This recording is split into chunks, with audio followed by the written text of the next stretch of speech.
Here are a few items I always have when I get started. Scissors. I use one of these big bent tapestry needles, and then also a loom pick and a crochet hook just in case you have any issues. And then I use C-clamps. I have my machine actually mounted to a board. So I use those. And today we're going to use the Supreme Worsted yarn from Hirschner's. This is super awesome yarn. It's very silky and soft and runs through the machine like butter. It's a 4-weight yarn and it's super great. So to get started here, I want to mention something. I use a plastic tub underneath my table to hold the yarn. You can see there I have my machine mounted to the board. I'll do another video on that later. If you have any questions, you can always contact me. So let's go ahead and cast on with the peach yarn here. To get started, you're just going to drop your yarn there. I have the center pole here, so that makes it a little nicer. Sometimes you can pre-wind your yarn, and that way you won't have as much yarn drag when you are making your hat. But to cast on, what you're going to do is get to your number 1 pin, zero out your machine. You're going to wrap it around the needle, go behind the second pin, in front, behind, in front, behind, in front, behind, in front, behind. And you're going to do that all the way around the machine until you get to your number 48 pin. And you want to be behind that last pin when you get to the end. If you're not behind, that means you kind of messed up something while you were wrapping these. And you don't want to do this too snug. You just want it, I won't say super tight, but you just want to use like a light wrap. Then you put it into your yarn keeper once you wrap around that last needle there. And one thing I want to show here is you definitely need to make sure it's in that keeper, because if it isn't, then it won't pick up and you'll have drop stitches. So you want it in the yarn keeper, and then I use the middle tension for any 4-weight yarns generally. That's usually my go-to, is the middle tension. When it's snapped in, you're also going to want to hold the yarn. So you don't just leave the yarn trailing off coming out of the ball or the skein. You're going to also hold it. You can see my hand there while I start to crank. I am holding the yarn and will continue to do so the entirety of the project. So it just helps so that you can kind of feel what the yarn's doing. I'm not holding it really tight, but it's loosely in my hand, and I pull out any of the yarn. If it's not pulling very smoothly, I pull it out from the yarn skein just so I can keep an even tension as I crank. Now for this peach or salmon color, we're just going to crank out 65 rows, but I'm going to give you a couple tips here. With a soft, silky yarn like this Hirschner Supreme Worsted Weight, you really don't have to watch too much for drops or tuck stitches if you're holding your yarn, keeping your tension nice and, smooth.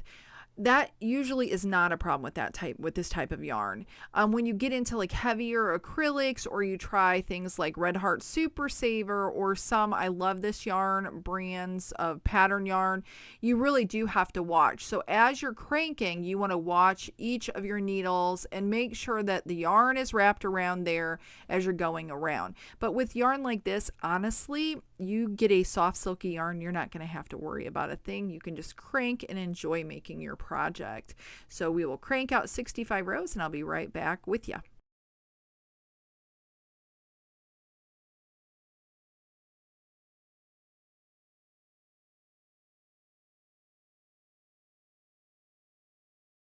Okay, we are now at 65 rows and we need to switch our colors here.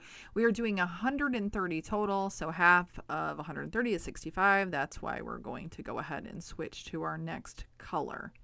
So to change colors, the first thing we want to do is cut ourselves a pretty decent tail of this peach or salmon yarn and lay it into the machine wrapped right around that number 48 pin. Then we're going to get our gray yarn here. Go ahead and do the center pull. You can see I had a little bit of yarn barf there, something that's always lovely when it happens. That one's not too bad, but that can happen when you have center pull. They always say it's easier, sometimes it's not. But anyways, go ahead and throw that down below your machine if you have a tub like I do there. You just want to make sure it doesn't get tangled up with the other yarn. And then you're going to want to snap this into the yarn keeper. I'm actually going to slow this down just a minute here. so that I can walk you through this because this is important. So snap it into the yarn keeper. Go ahead and snap it into your middle tension guide. Now, I see my hand there. I'm going to grab a hold of that yarn as it's coming out of the tension guide. I'm going to bring it up through the center.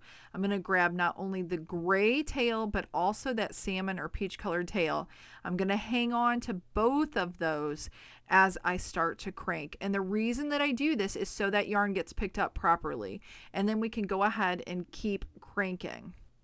Now I crank a few rows, maybe 3, 4 rows before I do anything with those tails. We are going to want to tie them, but I do not knot them on the machine. And I'll show you that here in just a moment. What I do is once I get just a few rows in, just so that I can snug them up, I'll zoom in here so you can see it a little better. You can see the little gap there. We want to go ahead and just pull those tails and just half tie them. So like you're tying your shoelaces, just the first part. Don't knot it on the machine. We'll knot it when we get all done and we get it off the machine. So then now we can just continue on and crank out till we get to 130 rows. Once it does get to where it's dragging on the bottom, you are going to want to go ahead and roll it up like a little donut, I call it. Roll it up in the center like that. It puts a little weight on your project, helps to keep those stitches in place, and then also helps so your yarn isn't dragging on your base or your table, however you have your machine mounted. But now we can just go ahead and get to 130.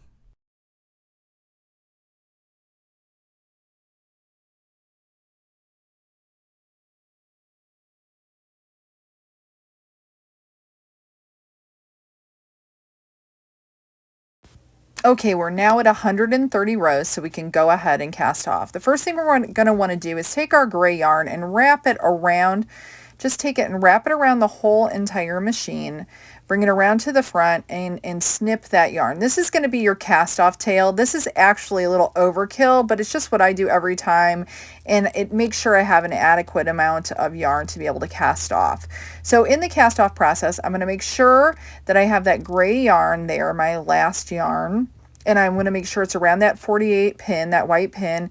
Go ahead and crank it down so it's held in place, and then we're going to thread our needle to be able to cast off. And I have a few tips here for the cast off, because this is a place where you've done all the work to get your tube to where it is to make your hat, and you want to be careful at this point because you don't want to drop any stitches because they're very difficult to fix at the cast off point.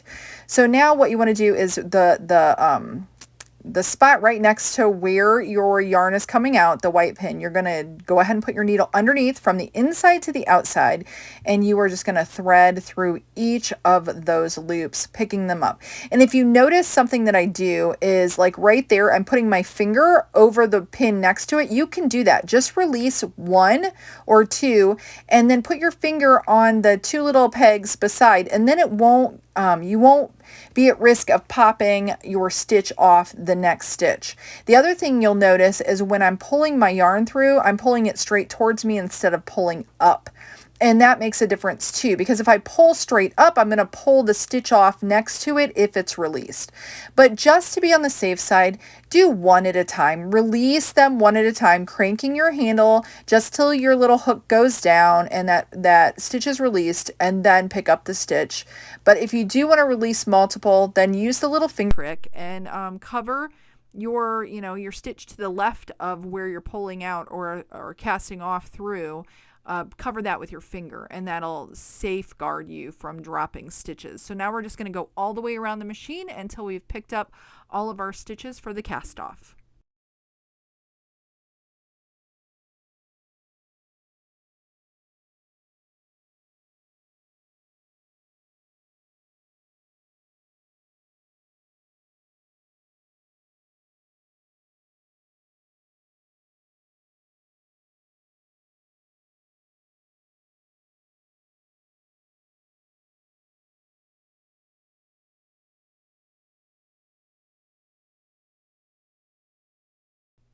Okay, we're on our very final needle here, the number 48 pin.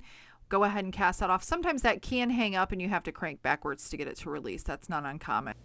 Yes, this is not the same tube. When I was recording this, I realized I had forgotten to push record for this section of the steps. So anyways, I'm using this old video. The reason being is there's multicolors in this tube. So you want to give your tube a really good stretch. The process is exactly the same, even though this has some different color changes in it.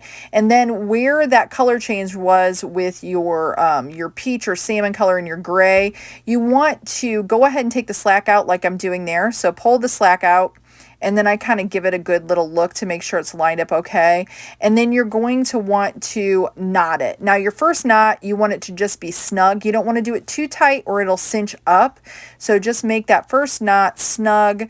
And then the second knot you can do tighter. You can even do a third knot if you'd like. And that's all you need to do for that. Now with your tube right side out, you want to go ahead and stick your arm inside and grab one end and pull it to the inside and smooth it all out before you cinch up your beanie. Okay, again for the cinching, I'm using a different video, but you want to go ahead and cinch up the inside. You can see there I'm cinching up the inside. Make sure you don't have any pucker in your cinch. I always say tuck the puck. You just want to be careful doing that. And then you cinch up the outside and you knot it off. I usually tie it off 2 times, and then you can stitch it. If you have a gap where it's not as tight, you can stitch around the outside, but generally if you knot it off like with a soft silky yarn, you don't have to. I just threaded my needle on those tails and went ahead and went into the center. And since I knotted it on the outside twice, I'm going to just take my needle, go through the center, pull my tails through, and then we will knot it on the inside as well, just to give it some added security. But again, you can stitch this closed if you feel it's necessary. But I will tell you, if you're going to put a pom on, you want to be very careful not to get that cinched too tightly, or you'll never get your elastic through there. So I just snug it up, and then I go ahead and give it a couple more knots. Usually 2, sometimes 3. And now again, when you're doing this yarn is very sturdy, but there are some yarns that are a little more delicate. You want to be careful or you can snap your yarn. So just like I showed you there, how I knotted 2 times on the inside, I did that on the outside before I did that as well. So now we're going to go ahead and just hide those tails. I know it's a little out of view here, but I pull apart the layers and get your needle. I do it as close to the knot as possible where I knotted it, and I get it in between those 2 layers to pull my tails in and hide my tails. And I try to go down a little ways just so they don't, pull out again, especially since this is a two-tone beanie, so it can be completely reversible. But anyways, I just double check, make sure I didn't go to the outside. Go ahead and snip the extra tail there, and you can just pull it apart. It'll pop inside. And there you can just smooth everything out and give it a good stretch, and it's done. That's it. You made yourself a 2-tone beanie, and you can see here, you can have the salmon on the outside and have a gray brim, or you can turn it around and have gray on the outside and then have a peach or salmon colored brim. So it's really simple, guys. Super simple 2-tone beanie, 65 rows, each color 130 rows, and that's for a soft shiny yarn. There you go.